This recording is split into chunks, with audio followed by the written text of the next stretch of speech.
Working with advertisers is the most common way to make money with your podcast. And if that's something you want to do, then it's important to start planning as early as possible, even if your show isn't quite ready for advertisers yet. There are some things you can still do to make your podcast more attractive to advertisers, so you'll be ready when the time comes. Take it away, Mr. Radio Man.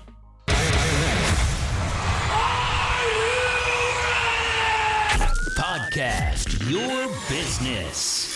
Hello, everybody, and welcome to another episode of Podcast Your Business. I'm Sunny Galt. I'm a podcast coach and mentor, and I've been podcasting for a while now, 17 years. I'm also the founder and CEO of Independent Podcast Network. You can check us out at independentpodcast.network, and we do a whole bunch of things for podcasters. I am super passionate about podcasting and helping you guys get your voice out there. And so we push out a lot of free content, including this podcast and all the episodes that are in it, but also free handouts, entire courses, and all of that is available at independentpodcast.network. But today, I am here to help you create amazing podcasts, and we do focus more on creating podcasts for your business, but anyone creating podcasts in general can benefit from this show. So how do we create amazing shows? We do this by mastering The 5 P's of podcasting. Yeah, so the 5 P's, this is a concept or, something that I created when I did my first podcasting course, which was back, I think, in 2020. But I was thinking about, okay, how do we explain how to podcast? And the whole course was about how to have a successful show. And I thought, well, there's really 5 P's to podcasting. You prep, right? So you figure out, should you even have a podcast, right? Some of those initial questions and maybe some research that you do in the beginning. Then you plan. So if you make the decision that, yes, you need a podcast, you need to figure out the look and feel for your show. And then you move on to produce. You create the content around it, whether it's audio or video, or perhaps both. Then you promote it. That's the 4th P. You tell everybody about it. And then hopefully 5 comes around, which is something that everybody wants, which is profit, right? You want to be able to make money. And especially if you're doing this for your business, somehow it has to tie into helping your business. And usually our businesses grow because we make more money, right? So it ties into profit. So Mr. Radio Man, in your lovely radio voice, which of the 5 P's are we talking about today? Profit. Yes, when we're talking about advertisers, we're talking about making a profit, or at least making money. Hopefully you're making a profit too. If you're not, there's a big problem there. And by the way, I have done episodes on what you should charge for advertising. So if that's something you're interested in, please go back and just do a search on our website for, Making Money podcast, and the episode will pop up. But today we're going to talk about what you can do with your show to make it more attractive to advertising. But we're not just going to talk about that, because we need to explain some other things before we get into that. First of all, we're going to talk about why advertisers are even interested in podcasts, because there is a surge. It is still growing. We're getting more and more advertisers into the space. But what is it about podcasts that are so interesting to advertisers?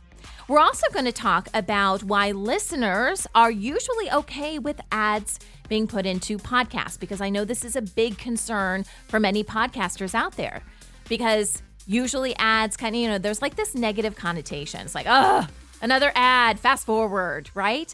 If you do it right, and if the advertiser is properly aligned with your brand, you should have less and less of that. Are people or some people just going to do that no matter what? Absolutely. But you should have less and less of that if you're doing it the right way. So we're going to talk about that. We're also going to discuss the process of matching advertisers to podcasts.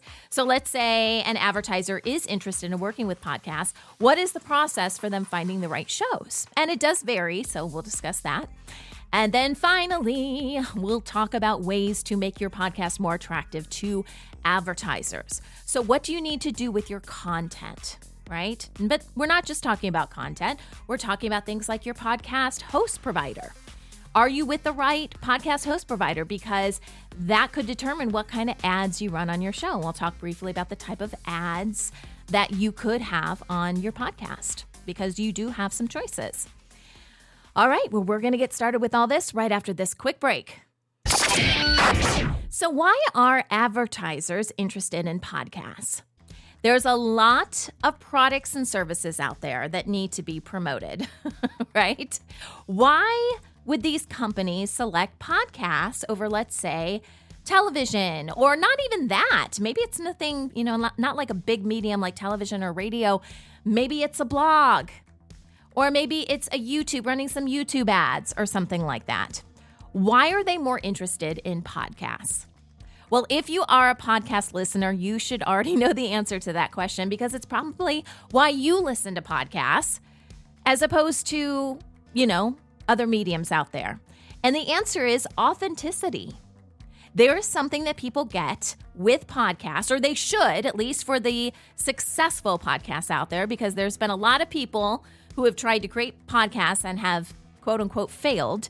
And most of those people fail because they don't really get the whole podcasting space. They are trying to take content that they would create for television, for radio, and simply repurpose it. And that usually does not work. And the main reason why is the authenticity behind it. So what am I talking about here? When you have a podcast, you telling your own stories, you getting personal, you expressing yourself, revealing more about yourself, it creates a bond with your audience, because they truly, you might get a little bit of that on like maybe reality TV, but that's so staged anyway. So you're probably not going to get any authenticity in regular television. Radio, there's some long form content like NPR where I think you are getting more authenticity. And it's by no coincidence that NPR is also doing really good in podcasting. So there is a correlation there. But if you are going to express yourself and be real and open and provide something different than what people are getting on all these other platforms, blogs started this, right? People started really revealing themselves and their personal experiences through blogs.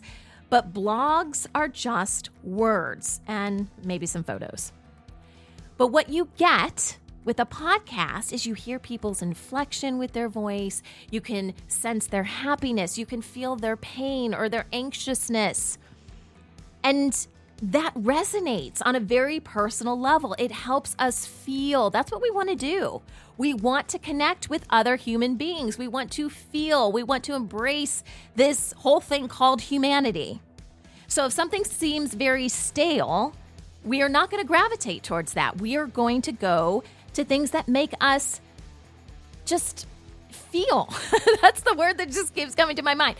We need to feel and embrace who we are. And that could be good stuff and bad stuff. That's okay. As long as it, helps us to connect with one another. That's what people are looking for. And you really end up creating this one-on-one relationship with your audience. Think about this. And I have said this before on this show, but maybe you haven't heard it. When you're listening to a podcast, most of the time it's a very personal experience. You are listening through earbuds, maybe your AirPods. Doesn't quite matter. But it's not like, I'm sitting down and listening to a podcast with my friends and family. It's not like a television show. Like, you remember that, like the old me, you probably don't remember if you're listening to this podcast. But a while back, before we even had television, they would have radio shows, and people really would sit down in front of a radio box and listen to something. That does not happen anymore. Everything is individualized, right? So when people put on those earbuds, it's like the host is talking directly to them. Now, as a host, you have to be careful because this doesn't automatically happen. It's about your delivery. So you never want to act like you're projecting to a large group of people when you're hosting your podcast. It should sound personal, right? Hopefully right now as I'm talking to you, you feel like I'm talking to you and not however many people that might actually, listen to this episode down the road. This should be a personal experience. And advertisers get that. Okay? And that's what they're after too, because think about it. What are they trying to do in their ads? They want the audience to feel special, like they're talking directly to them. And the beauty of podcasts is not only are you doing this through earbuds and just the mechanism of listening or watching a podcast, but also it takes a lot less money to produce a podcast. Now, I'm not saying you can't spend a lot of money doing a podcast, because there have been companies that have proven you can do that. However, most of us are doing this on a shoestring budget, if we have a budget at all, right? And we're still doing it. And because it doesn't cost a ton of money, we can get more granular with our topics, which is more of a benefit to advertisers. So for example, I have a friend that runs the Horse Radio Network. Okay, this is a real thing. And if you haven't, listened to the Horse Radio Network and you are a fan of horses and racing horses and riding horses, please check them out. It's a great network. And their advertisers really appreciate that is their demographic. So if I am selling anything having to do with horses, I know to go to the Horse Radio Network because that is my target demographic. Hands down. Hooves down. That's my target demographic. It just makes sense.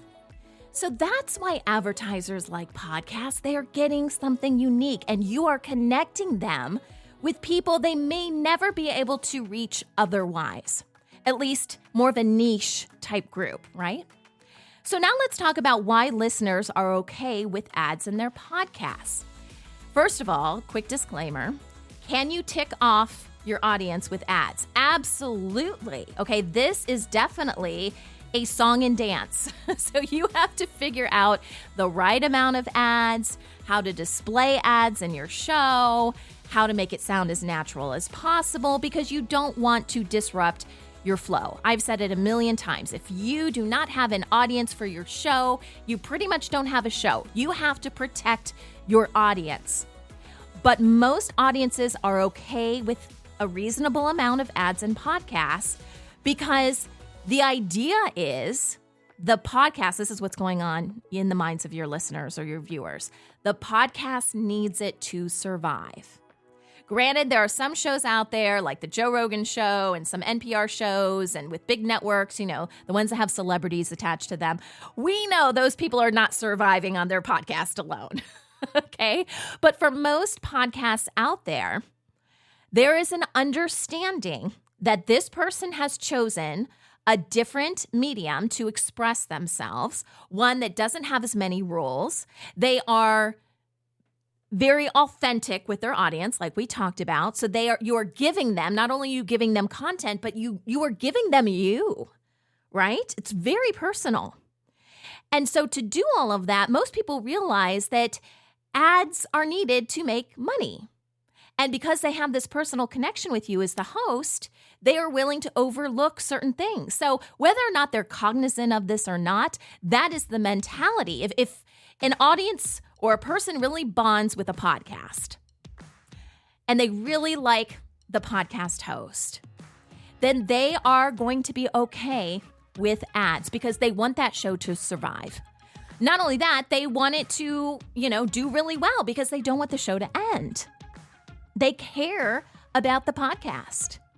And some people actually feel personally invested in the podcast, especially if you do a good job as a host. If you bring your audience in, for example, maybe you've got segments on your show where they can participate, or you read comments on your show and you do things like that. Well, then your audience is going to feel more connected to your podcast. And they're not going to just, stop listening because you run some ads. Most people understand that, if we could get through life without ads, we might choose to do that, okay? I think Netflix and Hulu have established that people will pay more to not have ads. But that really hasn't worked in podcasting yet, right? We are still reliant on advertising as the primary way that a lot of podcasts are making money. So let's talk about the process of matching advertisers to podcasts, because if you're thinking about getting into this, you should kind of know the process. First of all, and this is definitely from the brand or the advertiser's point of view, because as a podcast host, yes, you could do the outreach, and I do encourage you to do that. If there are brands and products and services that you love, please reach out to them.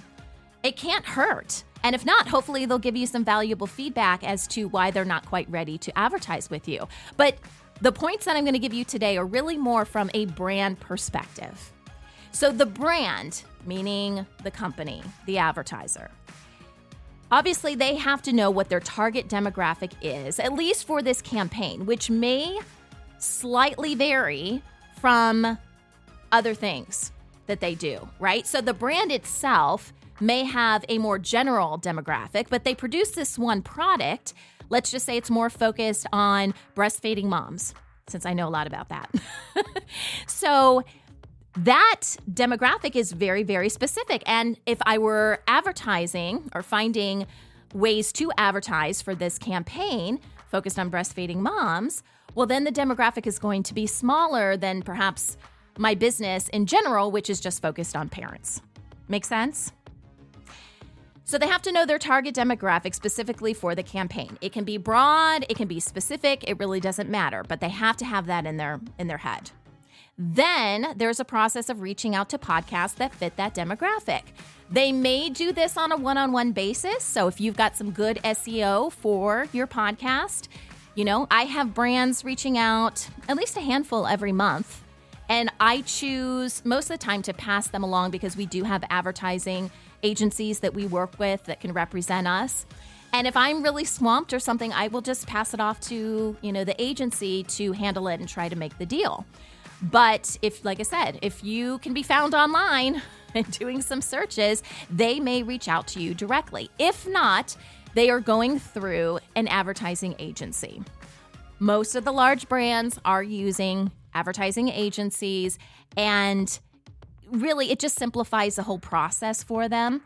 It's good and it's bad, right? From their perspective, I totally get it because they have other things they need to do. and they need an advertising agency to, handle a specific campaign. They can't do everything.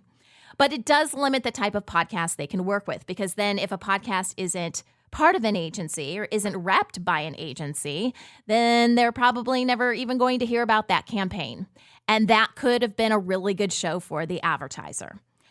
Still, it is what it is, right? In some way, the brand is going to find podcasts that fit that demographic for that campaign.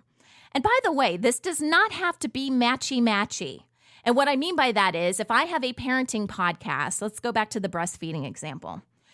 Okay, well, my product is for breastfeeding moms, but breastfeeding moms listen to other podcasts besides podcasts about breastfeeding. Do you notice that? We don't just have a one-track mind. I may love true crime. Not really, I don't. But I might. I might like comedy podcasts. I might like fashion podcasts or podcasts about coffee or wine. You see where I'm going with this?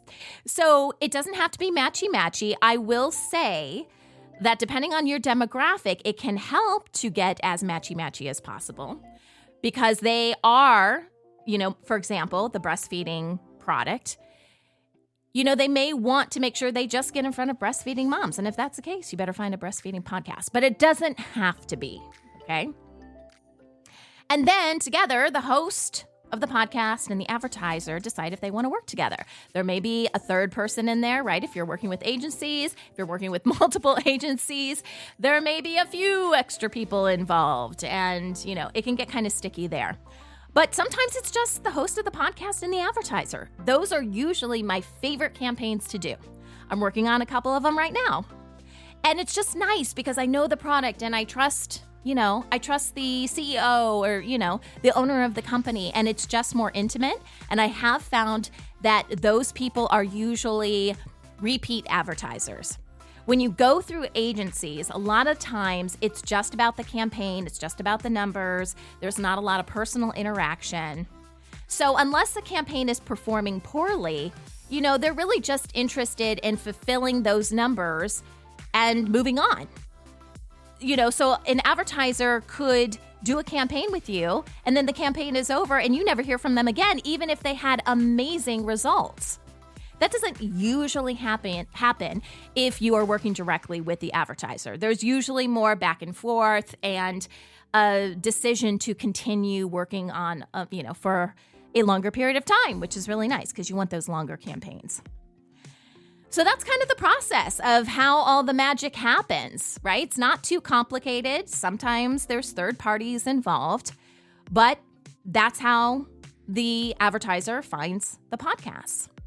Now, for you as someone who is creating a podcast, you probably want to make it as attractive as possible to these advertisers, because here's the thing, you never really know who is looking at your stuff.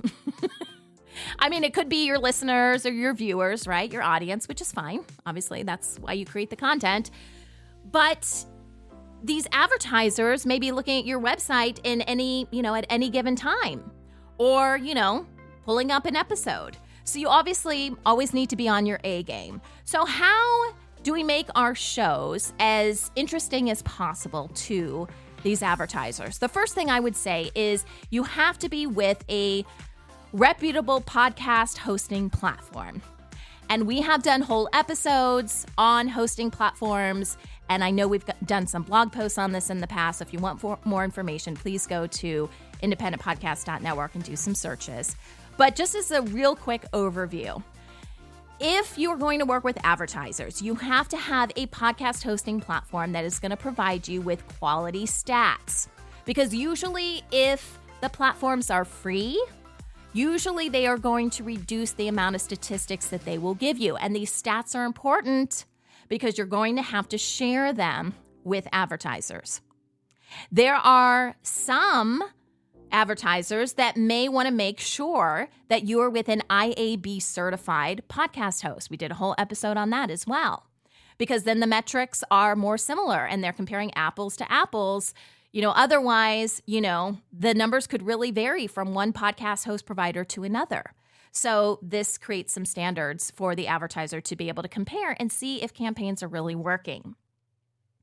They may also be specifically looking for a hosting platform or podcasters that are hosted with platforms that allow for third-party tracking as well as custom prefixes, because they want to track their campaigns.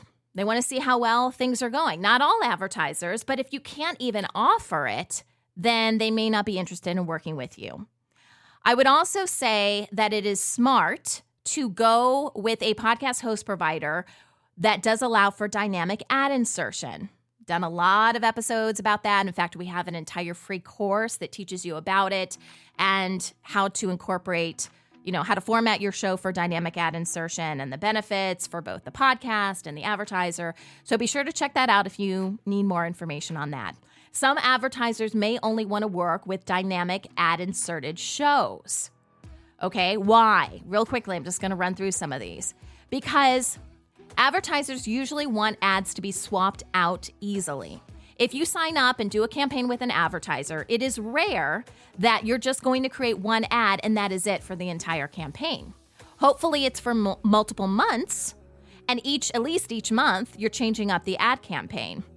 And you also want the ad to go out on as many podcasts, as many episodes as possible. Because if you don't use dynamic ad insertion, the other option is just to record an ad and put it in your most recent episode. But it's only going out to those people that listen to that one specific episode. If you have 100 or more episodes, wouldn't you want the ad message to go out to all of those people? Because you can charge for all of those people, not just the people that are listening to your most recent episode. Also, advertisers may want some parameters put on who listens to the ad. A lot of times, you may have an advertiser that is only interested in a specific geographic area. And if you have a big enough show, you can accommodate that. You can say, yes, we're just going to send the ad out on people in this zip code or in this area of the world or the country, whatever it may be. And you can also do that sometimes with different demographics. So again, the advertiser may want the ad to be as specific as possible and only go out to certain people. Yes, going out to your general audience may help limit that down, but if there's other criteria that they can use to really, really get in there and only have the people they really want to hear the ad hear it, well then that's just one more benefit for you and your show. And don't just think about it as a numbers game, because obviously the more granular you get with this, the fewer people are going to hear it. But if they're the right people, you can charge more money for it. Okay, so it's not that you're necessarily losing money. You're actually providing another benefit, an added benefit for the advertiser, and you can usually charge more. So again, having the right podcast hosting platform is one way to attract advertisers.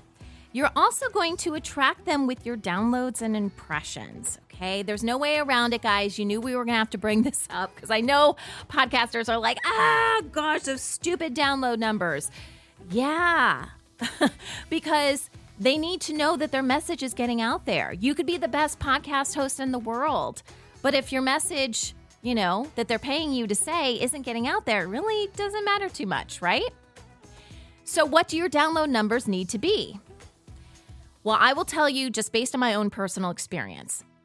So for my parenting podcast, the first sponsor I got when my episodes were right around 1,000 downloads per episode or 1,000 impressions per episode, okay? Does it have to be that high? No, probably not. I mean, I was a very persistent podcaster trying to make money with my show, and that was a long time ago, okay?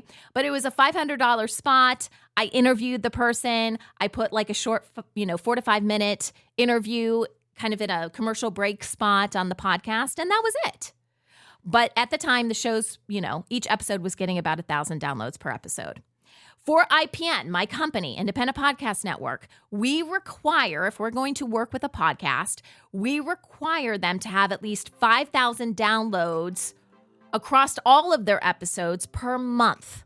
Now, that number is more when you're focused on dynamic ad insertion. When you hear per episode, that's more about baking in ads in your show, and, they're really only putting an ad in your most recent episode or whatever. So then the downloads per episode are a lot more important. But if you're thinking that, hey, we're using dynamic ad insertion and the ad is going out to all of the episodes, then the minimum number that at least our network requires is 5,000 downloads per month. I have seen a lot higher than that. For example, to work with an agency, if you want an agency to rep you, many times it's 10,000 downloads per episode, which I know can seem a little overwhelming, okay? So you don't have to be at those numbers necessarily. There are other options out there. You can always, like I said earlier, reach out to advertisers directly, but I'm just trying to give you an idea of what brands are looking for when they're specifically reaching out to podcasts, okay? Now let's talk a little bit about content, and some of this is going to be review, but you have to make sure you're hitting certain things with your content. The first thing, and again, this is review, is that authenticity we talked about earlier. In your content and through your episodes and the topics you discuss and the experts that you have on your show, are you developing deep connections with your audience? Or is this pretty superficial? You guys are chit-chatting, but you're not really providing really great information.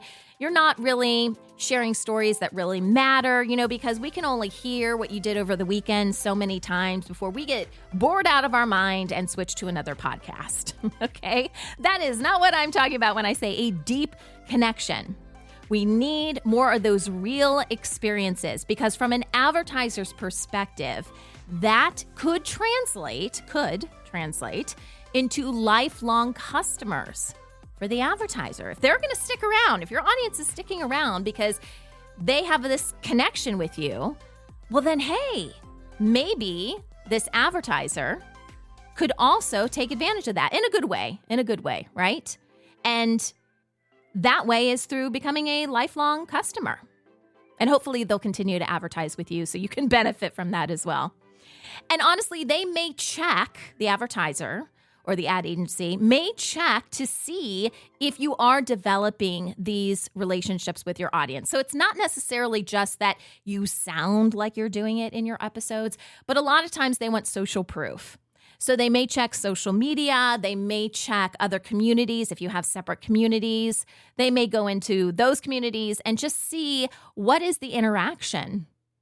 And are you really providing a benefit for your audience? Or is this something that is obvious that you've already checked out? Okay. If you've already checked out of your podcast and you just happen to have a lot of subscribers still, or people following the podcast, well, you're probably not going to be around much longer, because usually podcast audiences are very savvy and they will pick up on that, but it's just not attractive to advertisers, right? They just want to know that you care. Also, consistency with your episodes is really important. You need to follow a consistent release schedule. And if that means that you release everything in seasons and then you take a break and you let your audience know that you're taking a break, fine. But that is going to be more of a challenge if you're working with advertisers, because you don't necessarily know when these advertising campaigns are going to come your way. So it's much easier, if you're trying to make money through advertising, to always have content out there just in case an advertiser comes along. What if a great brand wanted to work with you and you're in the middle of a hiatus and you don't have plans to go back for a while? I mean, I guess you could change your plans. But still, they may not even reach out to you if they see that you haven't produced for a couple months, let's just say. So staying consistent with your release schedule is really important. Now, think about this, because when they choose to work with you, this is really a partnership. You have to be able to count on them. There is a level of trust. A lot of times these ad agencies and these brands don't pay up front.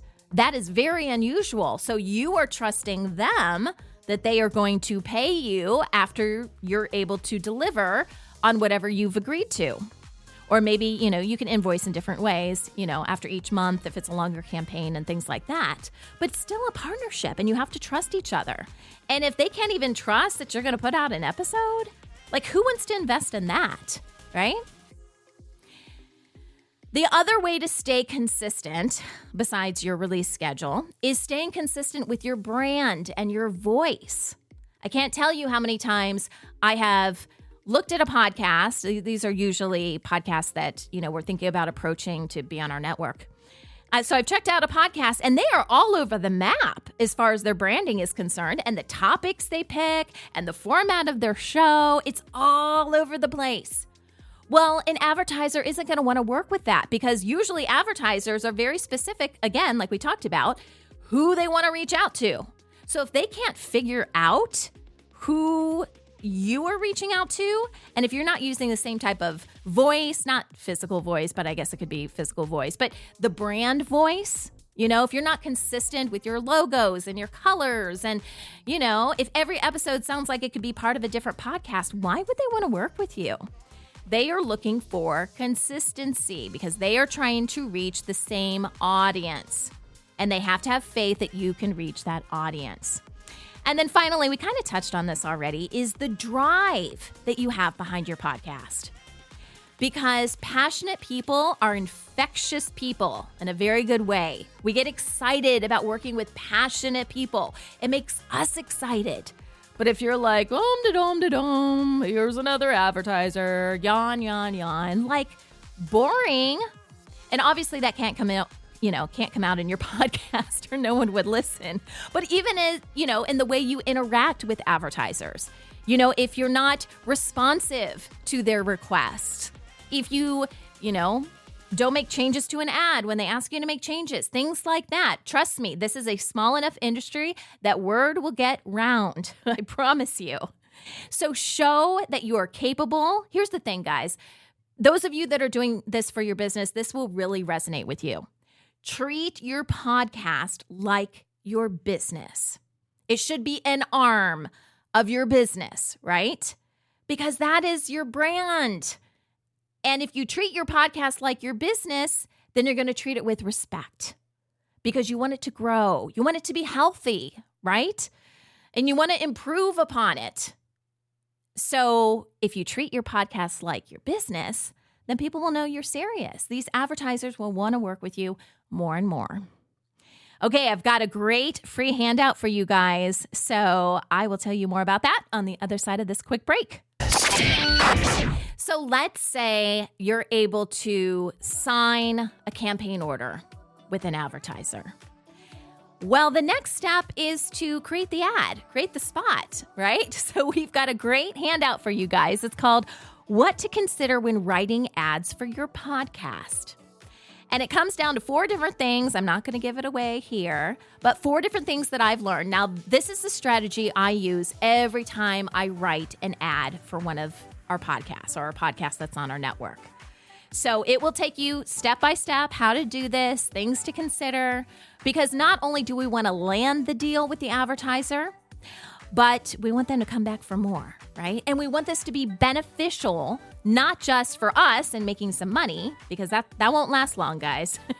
You need to make it beneficial for the advertiser so they come back, and you also need to make it beneficial for your listeners or your viewers, your audience. Don't negate that, okay? The product has to make sense. There's a lot of things to consider, okay? And we have wrapped everything up into this beautiful PDF ready for you. The link is in the description below. And we have a ton of more? I don't know the exact phrase. We have a lot more resources available on our website, which is independentpodcast.network. This includes free blog posts, which I think are usually free, right? So that was a little redundant. Podcast episodes like this one. We have videos and handouts. And if you're new to podcasting, we have free how-to podcast courses. And like I said earlier, if you're ready for that dynamic ad insertion, we just added a course a few months ago that people are loving, that really takes them through this process step by step. Again, it's completely free. Just pick the videos you want to watch. It's all on the website. Until next week, remember, Podcasts are awesome.